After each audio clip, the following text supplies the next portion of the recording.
bidang perpustakaan. Yang pertama akan menjelaskan basis atau yang menjadi dasar hukum kami dalam bekerja, yakni itu adalah Undang-Undang Nomor 43 Tahun 2007 tentang perpustakaan, di mana Undang-Undang 43 Tahun 2007 ini kemudian diwujudkan kembali atau ditindaklanjuti dengan Peraturan Pemerintah Nomor 24 Tahun 2014 tentang pelaksanaan Undang-Undang 43 Tahun 2007. Nah, kemudian diturunkan kembali di ranah kabupaten melalui Peraturan Daerah Nomor 1 Tahun 2020. Nah, sebagai informasi untuk kawasan hukumnya adalah Peraturan Bupati Nomor 49 Tahun 2017, bagaimana telah diubah dengan Peraturan Bupati Nomor 113 Tahun 2020, pasal 6 sampai pasal 9. Di mana di situ dapat saya sampaikan ada sekitar 74 poin uraian tugas dari Dinas Perpustakaan dan Kearsipan.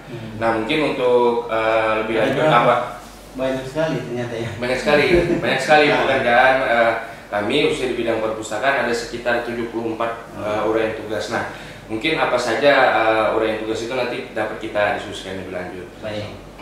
Ya, Bu Tia, silakan mungkin ada yang disampaikan terlebih dahulu.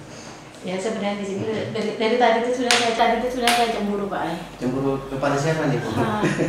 Cemburu pada pengangkar. Tolong kalau mau nyebut dinas tuh Dinas Perpustakaan dan Kearsipan. Oh gitu. Dari tadi kearsipannya ketinggalan. Dinas Perpustakaan aja. Ya, kemungkinan kalau kayak gini tuh di desa-desa kan kami sudah ke desa juga gitu. Kearsipan itu semua aparat yang ada di tanah laut ini kan sebagian besar kan yang muda-muda yang baru-baru yang pengangkat tanahnya dengan keputusan bupati yang bukan kayak dulu kan seenaknya membegal ya, Pak. Kalau sekarang kan ada penyaringan, ada seleksi ya semacam kayak PNS juga tapi perangkat desa gitu, Pak. Nah, tapi mereka nggak dibekali dengan apa itu pengetahuan tentang arsip. Ya, jadi di sini kearsipan itu belum dikenal. Jadi kalau misalnya penyebutannya sudah lengkap, kalau orang nggak tahu kan apa sih kearsipan. Tapi kalau cuma Dinas Perpustakaan, yang tahu mereka cuma perpustakaan aja, gitu. Iya, perpustakaan aja nggak tahu di situ apa gitu. Nah, ini tugas ya dan pelayan bidang perpustakaan itu sama seperti dinas lain tupoksi lainnya, memang kita mengacu pada Undang-Undang 43 tahun 2009 tentang kearsipan. Dan dilanjutkan dengan PP nomor 28 tahun 2012 pelaksanaan undang-undang tersebut.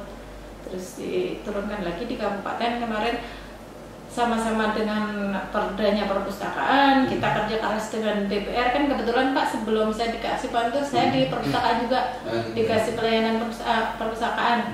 Jadi dalam menyusun perda itu ya kerja keras juga kita gitu selama setahun. Hanya akhir tahun selesai, baru Januari 2020 ini disahkan. Ya, kalau untuk uraian tugas memang saya nggak membawa ya bahan ini, cuman di situ ada 3 kasih, Pak.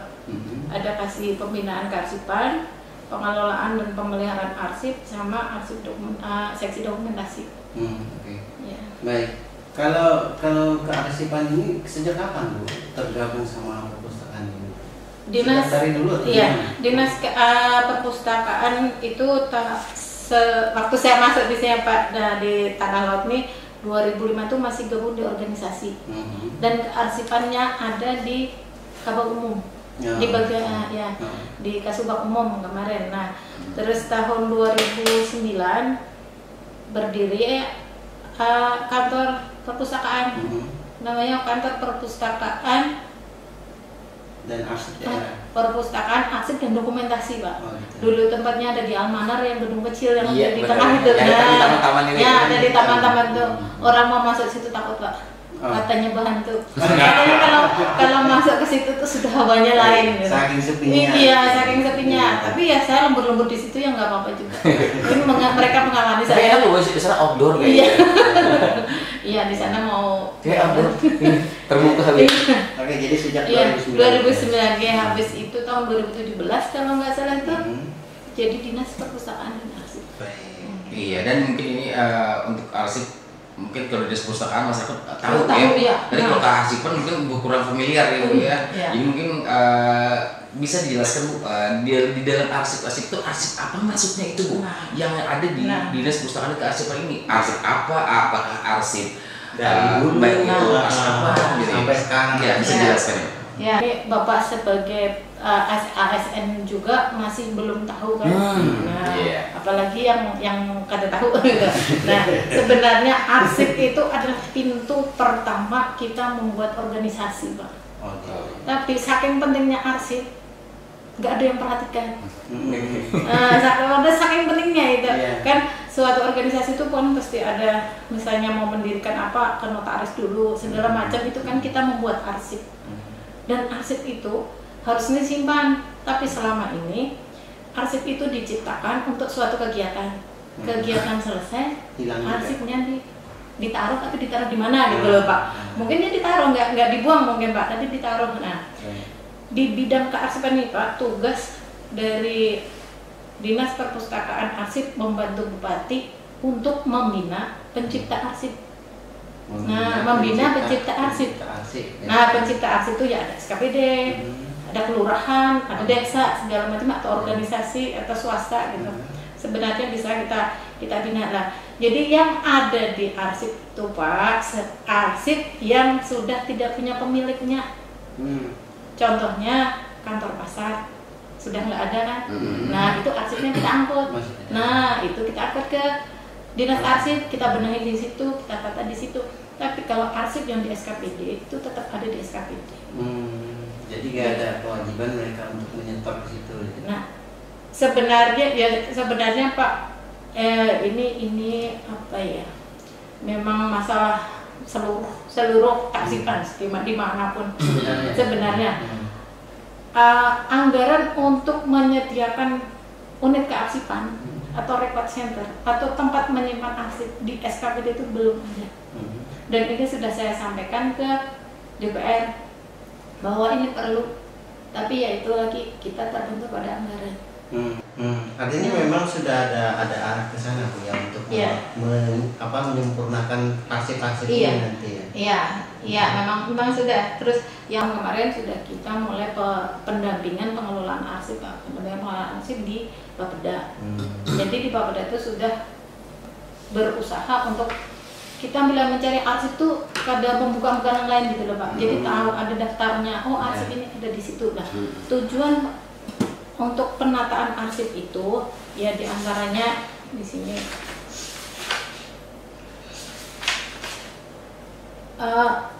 gimana arsip itu kita simpan, kita pelihara, dan suatu saat kita menggunakan itu mencarinya mudah. Habis itu untuk informasi, ya kan, informasi misalnya, oh kita membangun ini, buktinya apa, misalnya kita misalnya ada, kan memang pelayanan kearsipan ada. Kalau misalnya arsip itu memang dianggap terbuka dan orang tuh boleh tahu, itu ada informasinya.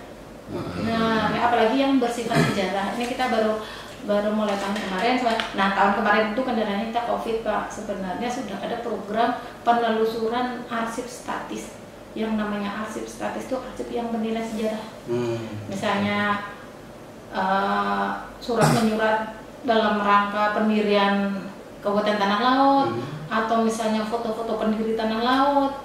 Nah, itu sudah kami anggarkan. Cuman ya kemarin karena COVID itu kan, mudah-mudahan tahun besok bisa kita lanjutkan gitu. Nah, itu untuk arsip statis. Kalau arsip itu ada dua Pak, yaitu arsip statis sama arsip dinamis. Ya, arsip dinamis itu terbagi juga ada 3, aktif, inaktif, sama arsip vital. Nah, arsipnya, iya makanya itu. Nah, arsip aktif itu, maaf Anda ya, saya dulu. Iya. Nah, arsip yang aktif itu yang kita kerjakan sekarang Pak. Dalam tahun berjalan ini namanya arsip aktif. Jadi itu harus masih ada di meja kerja kita. Nah, kalau arsip inaktif adalah arsip yang sudah fungsinya menurun. Misalnya arsip tahun kemarin kita sudah nggak pakai lagi, cuman kadang-kadang masih dicariin. Nah, itu adanya nanti di dinamis yang ada di unit kearsipan. Unit kearsipan itu kalau di suatu OSKPD itu ada di sekretariat, Pak. Jadi seharusnya arsip yang sudah tahun kemarin itu semua diangkut ke Kasubag Umum yang menangani kearsipan. Nah, itu nanti diadakan penataan. Di penataan itu dipisahkan, kok ini bidang ini, masalah ini. Itu secara teknis nanti bisa, kalau mau masalah teknis itu bisa kita sehari nggak selesai.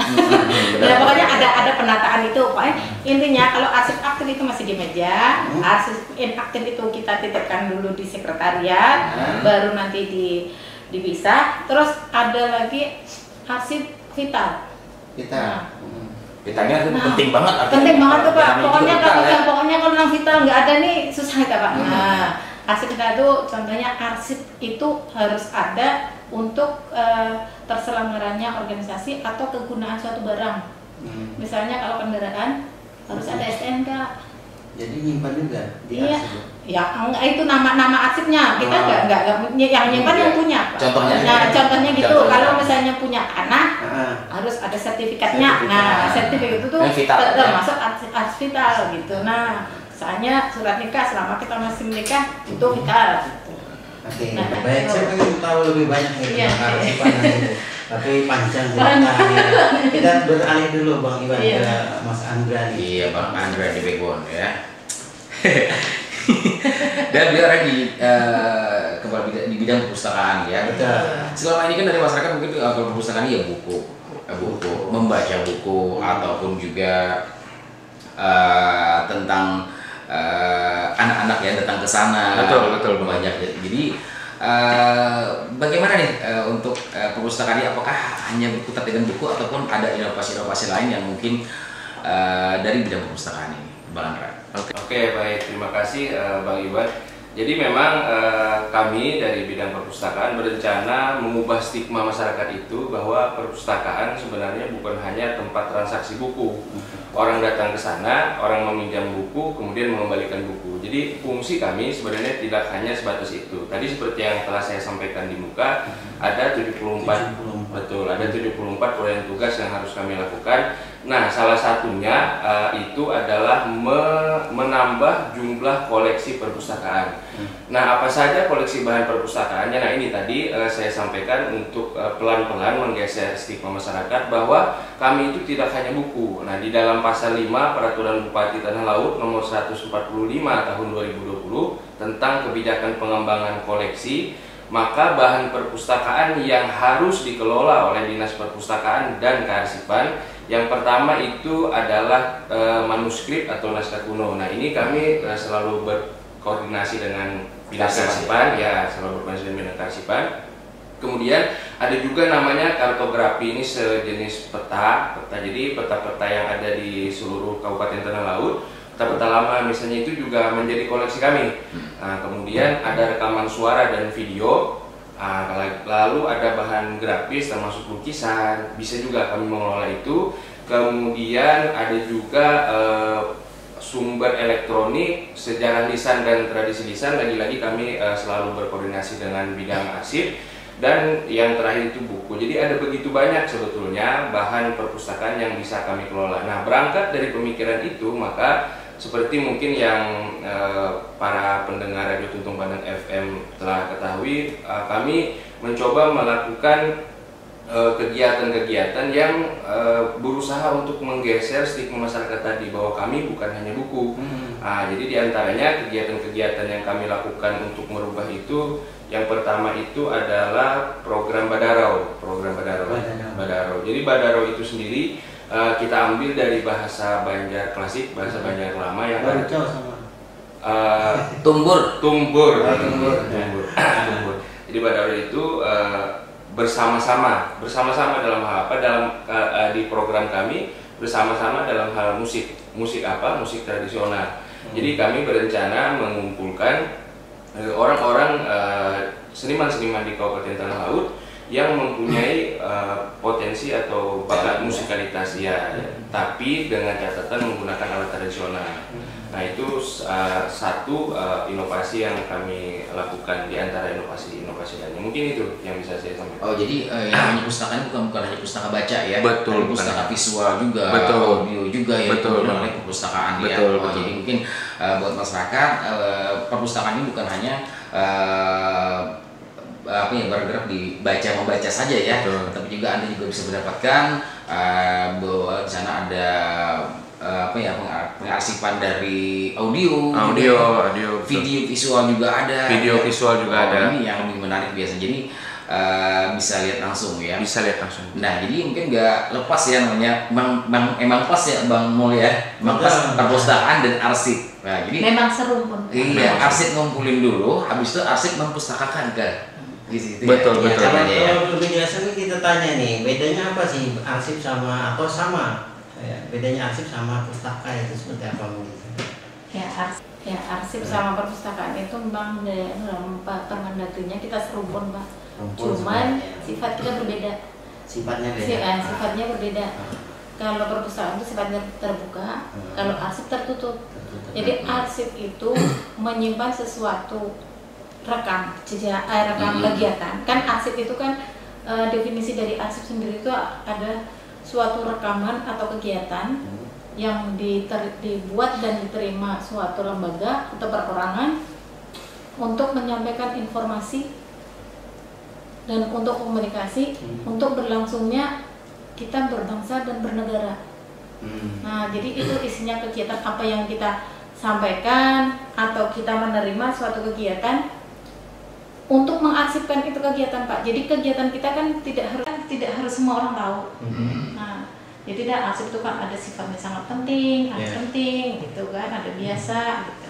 Nah, kemudian Bu ada arsip yang kadang-kadang ini udah hampir kadaluarsa gitu loh.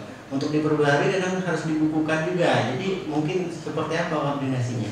Kalau arsip nggak bisa diperbaharui Pak. Kalau arsip itu memang satu otentik satu. Jadi harus aslinya. Jadi kalau seandainya arsip hilang terus diganti lagi itu duplikasi. Duplikat namanya. Iya, bukan otentik arsip lagi. Jadi untuk bidang kearsipan ini Bu ya lebih ke siapa yang kalau yang memerlukan, kalau yang ingin melakukan kegiatan, yang melakukan kegiatan kemudian ingin mencari story-nya mungkin bisa ke arsipan. Jadi tertutup ya. Lain pustaka terbuka ya. Jadi kalau perpustakaan kan memang selebar-lebarnya ngasih ke pengetahuan, ngasih wawasan gitu kan. Contohnya kemarin kan ada dari Bapeda apa mana gitu pinjam DET-nya kantor perpustakaan. Kalau nggak ada surat pinjam segala macam kita nggak ngasih. Soalnya itu punyanya perpustakaan gitu. Apakah termasuk situ di arsip itu rahasia negara? Ada? Iya. Dan ini Pak kebetulan besok mau ada sosialisasi tentang penyelamatan arsip negara periode tahun 2014 dan 2019. Jadi nanti semua SKPD kami kumpulkan kayak minta tolong arsip yang ini dipisahkan, dipilah, mari kita sama-sama kita tata. Jadi nanti kita dari kearsipan bisa mendatangi untuk memberi pendampingan untuk pengelolaan biar sama-sama tahu, atau dikelolakan di perpustakaan di kearsipan. Kalau misalnya dikelolakan itu ada plus minusnya Pak. Plusnya kita SKPD soalnya banyak kerjaan. Minusnya yang pintar cuma kita SKPD kadang bisa. Nah tapi kalau pendampingan itu kayaknya nggak ada minus nah kalau pendampingan kan kita mendatangi ke SKPD, kita ngajari ini loh, soalnya kalau cuma sosialisasi Pak masuk ke telinga kanan pergi telinga kiri, tapi kalau kita langsung ke SKPD seperti ini loh pendampingan pengelolaan arsip itu kita mendampingi sampai mereka bisa. Jadi kalau sudah misalnya 2000 sampai 2019 arsipnya itu sudah tertata, 20 ini sorangan aja bisa. Misalnya kalau misalnya satu SKPD nggak mungkin Pak ini setahun tuh yang bujur-bujur arsip loh Pak. Soalnya arsip yang selama ini diminta tolong pengelolaan di sana, misalnya dua pickup bisa sampai ke pajak Pak arsipnya. Yang lain itu map, folder, sama konsep-konsep yang yang belum berbentuk arsip. Gitu. Misalnya konsep yang belum ada tanda tangannya. Itu disimpan juga, Bu? Enggak, kalau itu kita serahkan dibuang, Pak. Iya, dipilah. Dipilah. Oke, secara umum kalau pemahaman saya ini arsip ini ada dua, Bu, ya. Pendampingan atau pelatihan tadi, kemudian juga kolektif, ya, Bu, pengumpulan maksud saya. Nah, itu mungkin seperti apa nanti caranya? Gini, kalau terbagi dua ya.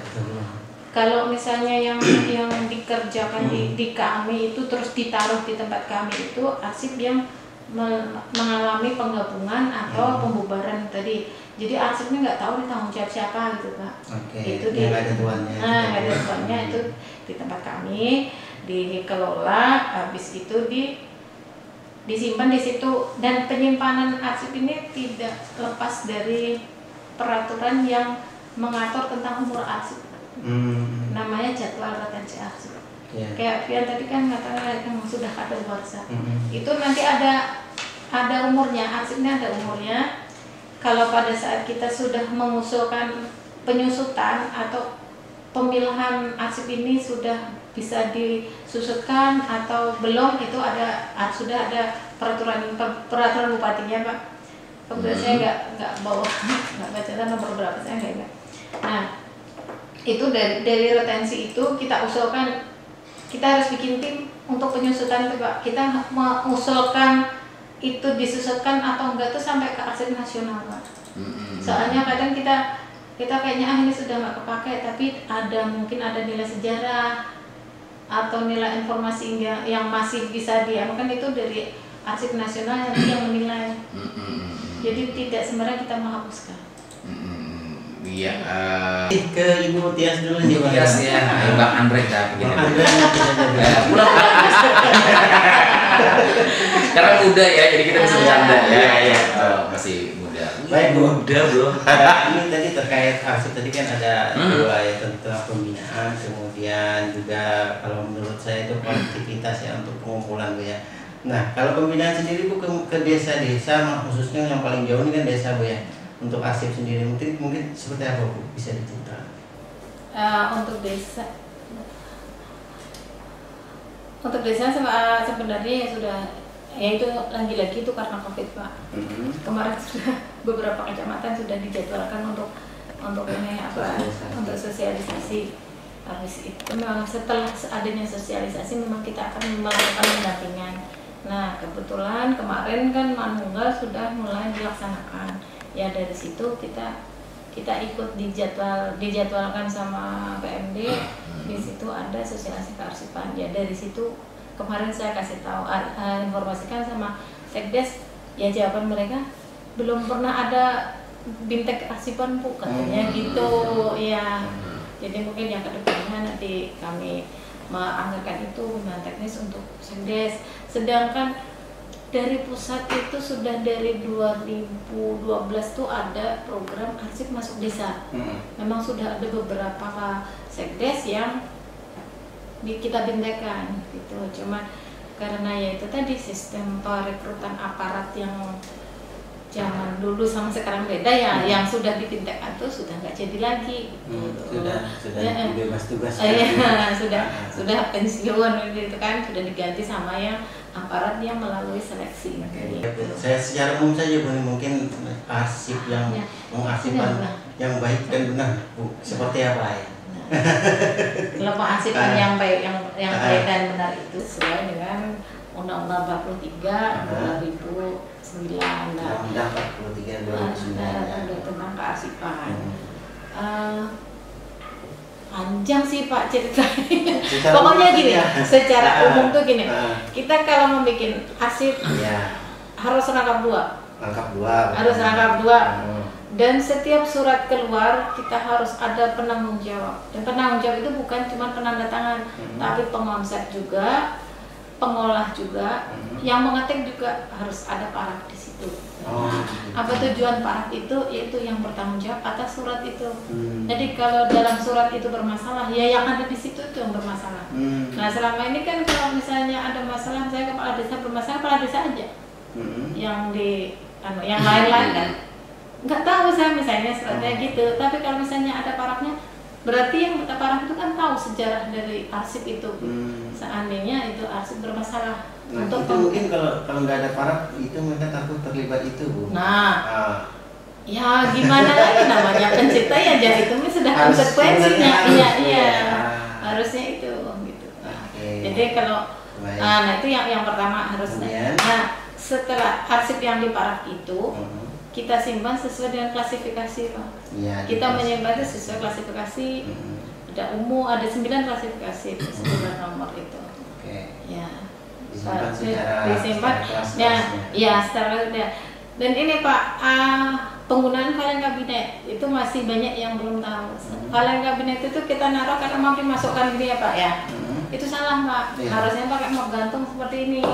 Oh gitu ya. Jadi nanti di sini ada tulisannya yang ada di sini, kayak yang kalau sudah pernah ke rumah sakit kemungkinan ya arsip yang paling bagus sekarang rumah sakit. Jadi digantung digantung kelihatan. Jadi ini arsipnya siapa nanti kelihatan, kodenya berapa, misalnya kesejahteraan 400, bisa aja arsip yang 400. Itu penyimpanan yang baik. Yang baik. Nah, ya itu kalau sudah tahun berjalan, yang itu tadi ditarik sesuai kan ada map gantung namanya Pak ya, sesuai samannya. Ini kalau tahun berjalan diambil, diserahkan ke sekretariat. Iya. Nah ini tugasnya sekretariat bisa berkoordinasi atau konsultasi sama dinas perpustakaan seperti apa sih arsip bukan bidang ini loh kita tata. Seperti itu. Dapat ilmu ini Pak. Nah dari situ pada saat penataan itu tertera di situ jadwal umurnya itu tadi. Nah, kalau sudah melampaui umurnya itu kita ambil, kita daftarkan ke Arsip Nasional. Ini mau kita akan boleh apa enggak gitu. Mana yang masih harus kita pertimbangkan, mana yang harus dihapus, mana yang kita izin dengan ahlinya. Gitu. Ya, jadi sampai penyimpanan ini udah dapat ilmu kita ya. Iya, sebenarnya yang kami kariskan itu rekod ya. Rekod ya. Jadi kalau kita bisa menciri ataupun juga melabeli, agak mudah mencari-carinya itu sebenarnya. Oke, kita break dulu Ibu ya. Satu lagi Pak. Oh gitu ya. Oke, lanjutkan. Mana Pak? Yang penting arsip itu adalah barometer ukuran SKPD tersebut. Jadi kalau arsip yang bagus berarti SKPD-nya bagus. Oke. Bisa didengar SKPD semuanya di hari ini ya. Oke, kemudian kita ke Bang Andra. Bar, kita mau mengulas tadi ada yang disampaikan, ada Badarau, ada juga pengumpulan pelaku seni. Ya. Jadi bagaimana ini lebih jelasnya nih Bang Andra dalam dari yang masuk ke bidang perpustakaan gitu. Oke, baik. Jadi saya menyambung apa yang sebelumnya saya sampaikan tadi untuk para pendengar Radio Tuntung Padang FM mungkin bisa disimak. Jadi 74 uraian tugas bidang perpustakaan tadi kemudian kami jabarkan ke dalam 2 kegiatan. Nah, yang pertama adalah kegiatan pengelolaan perpustakaan, yang kedua adalah kegiatan pembudayaan gemar membaca. Nah, untuk kegiatan pengelolaan perpustakaan berisi kurang lebih 6 sub kegiatan. Banyak ya. Sedangkan untuk pembudayaan gemar membaca berisi kurang lebih 3 sub kegiatan. Nah, masing-masing sub kegiatan inilah, program-program dari kami itu tempatnya. Jadi sebagai contoh misalnya Badarau tadi merupakan sub kegiatan atau program yang ada di dalam sub kegiatan pengembangan layanan perpustakaan. Kenapa di pengembangan layanan perpustakaan? Karena tadi layanan perpustakaan itu tidak hanya sebatas buku, tapi ada video di sana, macam-macam. Nah, kemudian dapat saya sampaikan juga untuk sub kegiatan itu agar kawan-kawan pendengar Radio Tuntung Padang FM mengetahui. Yang pertama adalah pemeliharaan layanan perpustakaan elektronik. Nah, kami di perpustakaan mempunyai sebuah aplikasi elektronik yang dinamakan InListLite. Nah, fungsi dari InListLite ini adalah untuk sebagai rekam jejak digital koleksi kami. Jadi misalnya Bang Iwan misalnya datang ke perpustakaan, kemudian mencari buku, kami dapat dengan mudah menemukan buku itu. Jadi tinggal kita klik judulnya, kemudian kami dapat dengan mudah mengetahui posisi buku itu di mana. Nah, itu ada aplikasi namanya InDesign. Tapi memang saya kira juga sebagian besar kendala kita sudah ada aplikasinya, tapi belum bisa dimaksimalkan. Nah, itu yang kami kejar untuk tahun 2021 nanti. Nah, kemudian sub kegiatan yang kedua ada namanya pembinaan perpustakaan. Apa keluarannya? Pembinaan perpustakaan adalah kami melombakan perpustakaan di seluruh Kabupaten Tanah Laut. Jadi secara garis besar perpustakaan itu ada perpustakaan satu sekolah yang terdiri dari SD dan SMP, kemudian ada juga perpustakaan desa, dan kemudian ada juga taman bacaan masyarakat. Nah, kami untuk mendorong, untuk mengapresiasi perpustakaan-perpustakaan ini, kami adakan lomba-lomba di mana yang terbaik akan kami berikan uang pembinaan biasanya. Nah, kemudian untuk sub masih boleh ya Bang Imul bagaimana? Masih boleh ya. 1 jam spesial. Bocoran dulu nih Bang Andra, bocoran dulu mungkin untuk dilombakan tadi ya untuk perpustakaan. Nah, ini mungkin kisi-kisi kalau Bahari itu ada kisi-kisi kalau perpustakaan yang bagus yang bisa menang seperti apa mungkin Pak? Oke, baik-baik. Jadi setiap perpustakaan baik itu tadi SD maupun SMP maupun desa itu sebenarnya, bahkan kami sendiri di kabupaten itu sebenarnya mempunyai namanya standar nasional perpustakaan. Nah, di standar itulah nanti patokan kami untuk menilai mana perpustakaan yang layak dijadikan atau diberi predikat terbaik. Nah, apa isi standar itu? Nah, apa isi standar itu? Sebagai contoh, misalnya jumlah koleksi bukunya. Jumlah koleksi bukunya. Kemudian kualifikasi tenaga perpustakaannya. Ini biasanya terkait dengan riwayat pendidikan latar belakang. Termasuk juga itu ya. Termasuk SDM-nya ya. Betul, SDM. Nah, itu diantaranya hal-hal atau poin-poin yang menjadi indikator yang akan kami nilai untuk kelompok perpustakaan tadi. Nah, kemudian untuk sub kegiatan selanjutnya, selain perpustakaannya, ini sekali lagi selain perpustakaannya, kami juga melombakan tadi tenaga perpustakaannya, tenaganya. Jadi orang yang mengelola perpustakaannya juga kami lombakan. Jadi sebagai bentuk penghargaan untuk mereka, karena mungkin kami harapkan dengan adanya lomba itu dapat lebih maksimal untuk mengelola perpustakaannya. Jadi perpustakaannya kita lombakan, tenaga perpustakaannya pun kita lombakan. Nah, kemudian untuk kegiatan selanjutnya ada yang namanya penyusunan data informasi. Nah, ini pandangan subjektif saya mengenai data dan informasi ini kita sebenarnya lemah. Bahkan saya akui untuk bidang perpustakaan sendiri data dan informasinya belum maksimal. Kami akui itu. Nah, berangkat dari kekurangan itu, maka kami berusaha nanti di 2021 untuk memaksimalkan data melalui aplikasi, lagi-lagi aplikasi. Jadi orang nanti misalnya Bang Imul, tadi kan contoh Bang Iwan ya. Nah, misalnya Bang Imul pengen tahu berapa jumlah koleksi buku di perpustakaan di daerah Bati-Bati misalnya, maka Bang Imul nanti tinggal buka aja HP berbasis Android, maka dengan mudah nanti bisa ditemukan, oh ternyata perpustakaan Bati-Bati mempunyai jumlah koleksi buku 350 misalnya eksemplar. Nah, itu nanti yang akan kita kejar mengenai masalah data, dan kami pokoknya sebisa mungkin orang atau masyarakat dapat dengan mudah mengakses perpustakaan, layanan perpustakaan. Bahkan untuk nyari bukunya sendiri nanti bisa diakses di situ ya? Bahkan untuk mencari bukunya bisa diakses di situ, dan mudah-mudahan kami juga bisa sampai ke pengantaran, tapi terbatas misalnya untuk wilayah kabupaten, untuk wilayah kota Plehari. Jadi kayak delivery. Iya, betul. Nggak pakai ongkir ya? Nggak pakai ongkir. Jadi tidak hanya makanan, tapi otak kita pun juga butuh nutrisi sebetulnya. Iya.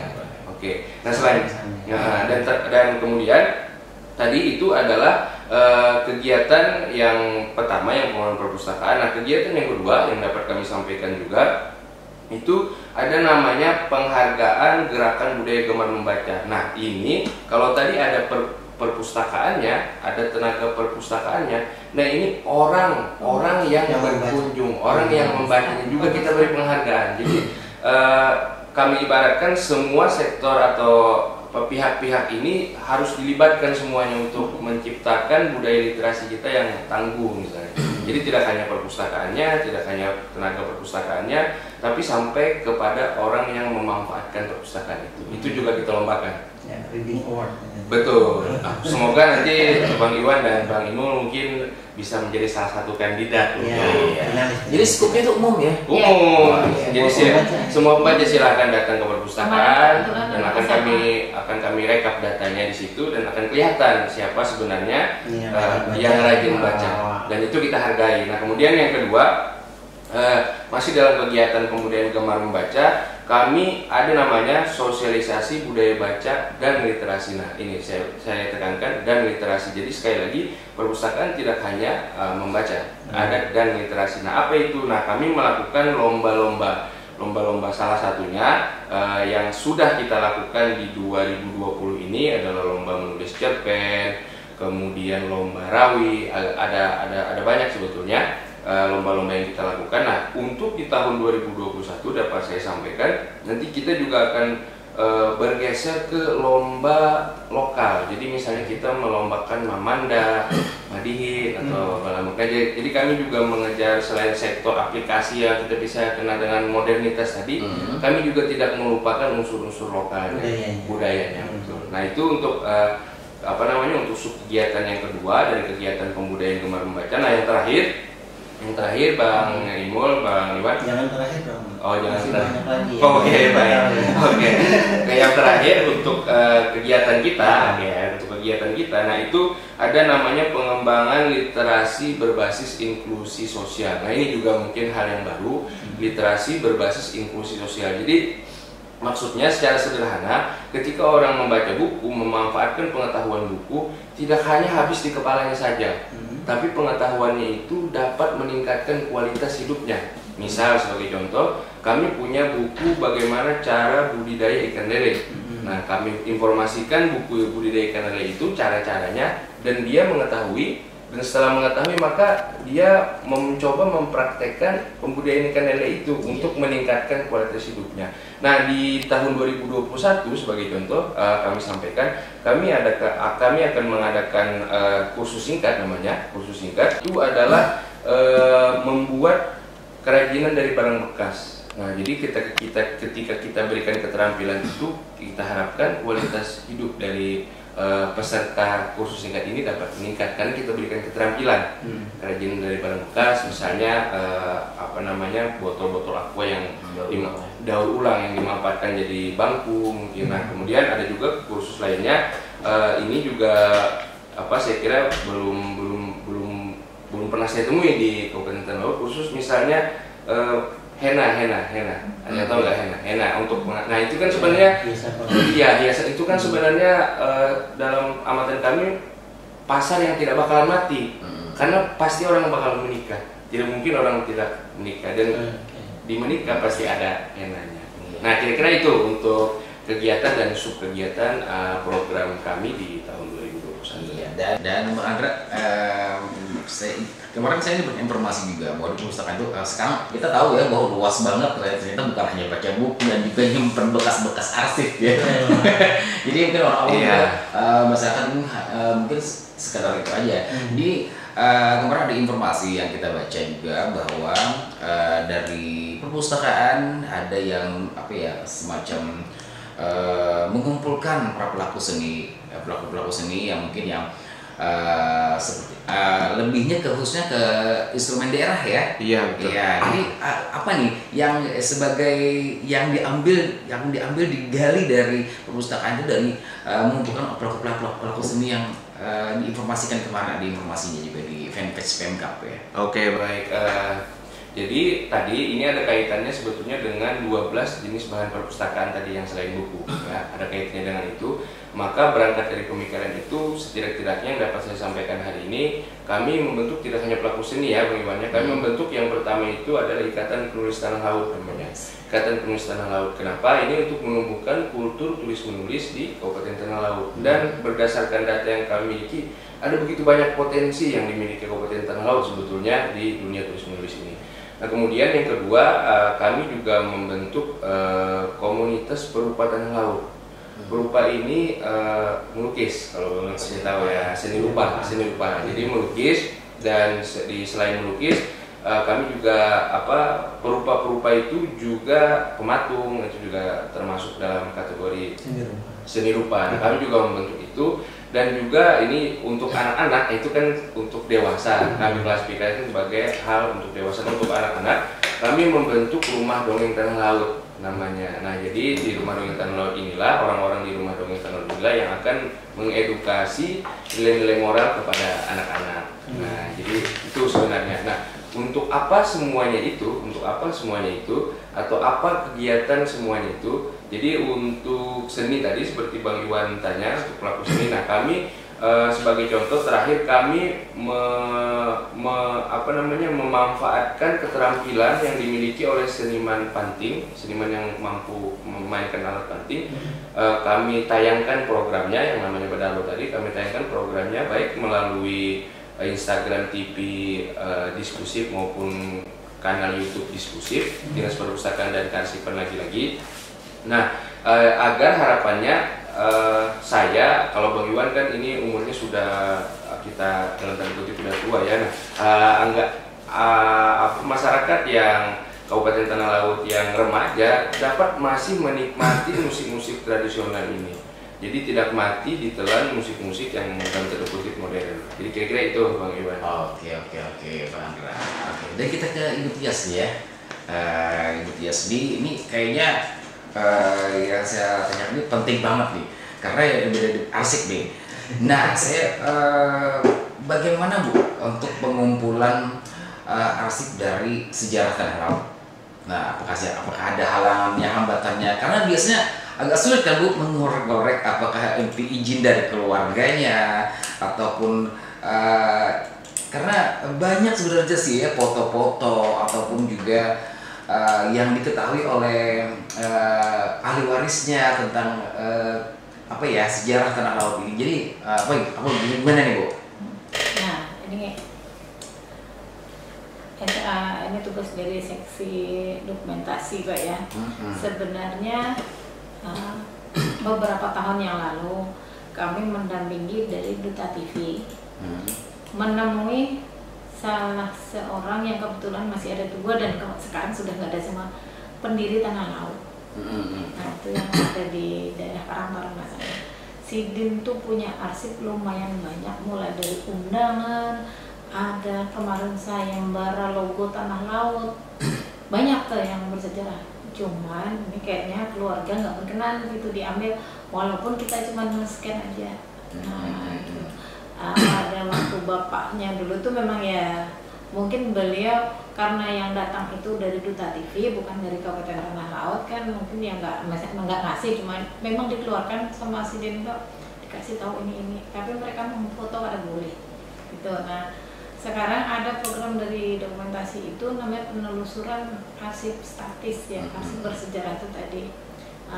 Ini kemarin sudah disosialisasikan di warga Jurong kan, karena kebetulan Manunggal Tutung Pandangan, di mana orang punya foto atau surat zaman Bahari, pokoknya yang ada nilai sejarahnya itu, tolong disampaikan ke Dinas Perpustakaan. Nanti ada gantinya Pak, tapi melalui penilaian gitu. Jadi ada nilainya, misalnya satu gambar tuh berapa rupiah gitu. Memang kami sudah menganggarkan itu, tapi melalui penilaian, bukan sekonyong-konyong ini foto lama terus dikasih tuh, enggak. Jadi kita harus penilaian dulu, kalau mau ini memang ada unsur sejarahnya. Captionnya apa dulu ya? Ya kayak kemarin ada di Facebook itu masalah ini PTP Bahari bagus saya. Terus saya mengejar tapi belum dapat lagi anunya tuh, orangnya yang punya fotonya itu. Orangnya yang punya fotonya itu. Itu hambatannya Bu ya. Iya. Hambatannya padahal untuk masyarakat mudah-mudahan bisa bekerja sama dengan Dinas Perpustakaan Kearsipan ya, untuk semua orang bisa tahu jadinya bagaimana sejarah-sejarah. Karena banyak bergelimpangan di Facebook itu foto-foto lama sebenarnya Bu ya. Jadi ada foto pasar lama, ada orang. Jadi diharapkan masyarakat ya melalui Tanah Laut Tanah Laut Menyapa ini mudah-mudahan ya semuanya bisa mendengar, masyarakat Tanah Laut bisa bekerja sama, tidak mengambil dia, tapi mungkin kita mengumpulkan Pak, itu kita jadi diri kita Pak, jadi diri Kabupaten Tanah Laut dari zaman Bahari sampai sekarang gitu, karena arsip itu disimpan untuk menunjukkan jati diri kita. Gitu. Baik, kalau sampai sekarang sudah sampai berapa persen yang terkumpul? Nah, kebetulan kalau yang dari warga memang belum ada, tapi kita menelusurnya ke arsip nasional. Di arsip nasional banyak Pak, apalagi kegiatan yang kayak misalnya kemarin Pak Hatta di sini gitu, kita nggak ya. Oke, ada. Baik. Tapi kita nggak punya ke pusat, adanya di sana. Oke. Kalau ada yang di Instagram mungkin yang mau bertanya silahkan langsung dijawab saja Bu, ada Bu? Ada. Bukan apa? Salam saja aja mungkin. Oh, ya. Sehat aja mungkin. Halo Bu Tias gitu ya. Ya karena mungkin narasumbernya kelihatan agak cantik. Oke, yang pasti luas banget ya namanya perpustakaan dan arsipan ini ya, dan memang sangat menarik Bu kalau kita bongkar masalah sejarah Tanah Laut ini kan. Bukan hanya masalah sejarah Tanah Laut ya, tapi beberapa story-story yang bisa diabadikan, untuk bisa ditonton dengan menunjukkan bahwa jadi di Tanah Laut nih kayak gini gitu. Dulu tubuhnya seperti ini, atau seiring tahun berjalan ya. Baik Bu, terakhir mungkin nih Bang Iwan kita kasih kesempatan Bu Tias, mungkin harapannya ke depan. Ini harapan saya terutama dari lembaga atau SKPD atau lembaga swasta, desa atau lurah, mari kita belajar tentang penataan arsip. Mari kita mari kita menghargai arsip. Arsip itu adalah sebenarnya pintu pertama kita berorganisasi. Pintu pertama. Beberapa kali disebutkan nih pintu pertama. Sebenarnya di KPK pun atau di kejaksaan pun arsip yang dicari. Yang kita apa namanya itu nggak ada sejarah, nggak kasus nggak ada itu maksudnya kegiatannya dipertanyakan gitu, soalnya arsipnya nggak ada gitu. Terus satu lagi pesan saya, kalau misalnya arsip kita tertib dari penciptaan sampai kita penataan, kalaupun ada pemeriksaan kita bagus di arsip pertama pasti kita kada dicari kemana-mana. Tapi kalau seandainya arsipnya sudah berantakan, yang kada ada pasti dicari. Gitu. Walaupun iya itu. Kalau arsip sudah nggak beres. Iya, pokoknya pintu pertama bagus, kesananya kan arsip daerah ya, arsip dari segala kegiatan semuanya. Kalau kita sendiri ya diri. Bang Andra, terakhir Bang Andra untuk harapannya ataupun pesan-pesannya untuk masyarakat atau pelaku seni atau gimana? Oke, baik, terima kasih Bang Iwan. Jadi harapan kami dari bidang perpustakaan, yang pertama pelan-pelan kita bisa menggeser tadi stigma masyarakat Kabupaten Tanah Laut bahwa perpustakaan itu tidak hanya buku, tapi seperti yang saya sebutkan tadi ada begitu banyak bahan perpustakaan. Kemudian yang kedua, saya kira ini ada kaitannya juga dengan kearsipan. Ibu Yeni sebagai kasih kearsipan dan saya sebagai kepala bidang perpustakaan menyatakan atas nama Dinas Perpustakaan dan Kearsipan, marilah kita melawan lupa dan merawat ingatan. Saya kira itu. Mantap sekali, mantul betul. Baik. Ilmu yang sudah kita dapat juga. Sebenarnya banyak sih yang mau kebongkar lagi kan, namun dengan waktu yang tidak memungkinkan. Ya udah kita arsipkan aja dulu. Oke, Ibu, terima kasih buat Bang Andra, buat Bang Andra aja nih. Mas Andra boleh juga. Buat Tias juga atas kehadirannya, terima kasih atas kehadirannya di YouTube FM.